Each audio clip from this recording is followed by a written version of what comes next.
মানে দিছে মানে কিন্তু ক্যাজুয়াল ভ্যাকেন্সি হয়েছে মানে এটা তারা করবো আমরা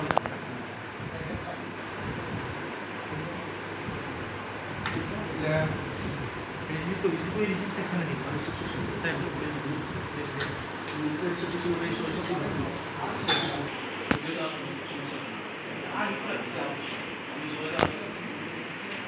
আমরা দুর্গা চৌমুহনী RD ব্লকে আসছি। আমাদের যে দেবিচরা পঞ্চায়েত 2 নম্বর ওয়ার্ডে একজন আমাদের বর্তমান রুলিং গভর্নমেন্টের মেম্বার ছিল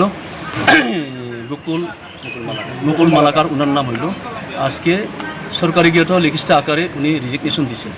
উনি রিজিগনেশন দেওয়ার পরে উনি ডিসিশন নিব কী বা করবেন না করবেন, এটা হলো তার রিজিগনেশনের লেটারটি। এটা লিখিত আকারে আমাদের ব্লক ডেভেলপমেন্ট অফিসারকে আমরা দিয়ে দিয়েছি। ওনার নাম হইল মুকুল মালাকার। উনি দেবিচরা পঞ্চায়েতের মেম্বার ছিল, 2 নম্বর ওয়ার্ডের মেম্বার। ওনার ইচ্ছাগত ওনার খুশিতে আসছে আজকে এই রিজিগনেশন দেওয়ার জন্য। নিচ্ছে হ্যাঁ, অ্যাকসেপ্ট করে নিচ্ছে। বিদুর যে সহশীল সব আমরা আমাদেরকে হ্যান্ড ওভার করছি। তো আমার মেন উদ্দেশ্য হলো যে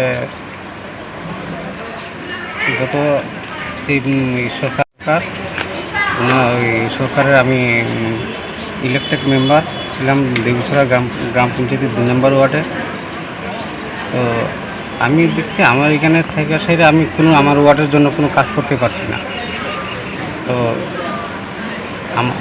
আমি চাই যে আমার জায়গাতে আরেকজন তারা মেম্বার এখানে নিয়োগ করে সেরে যে আমার 2 নম্বর ওয়ার্ডের কাজ চালাও। আমি তাই আমার ওয়ার্ডের একটু মঙ্গল কামনা করছি এবং যে আমার সাথে যে যারা দুর্ব্যবহার করছে তারাও দিনটাও যে মঙ্গলভাবেই যাও আমি প্রার্থনা করছি।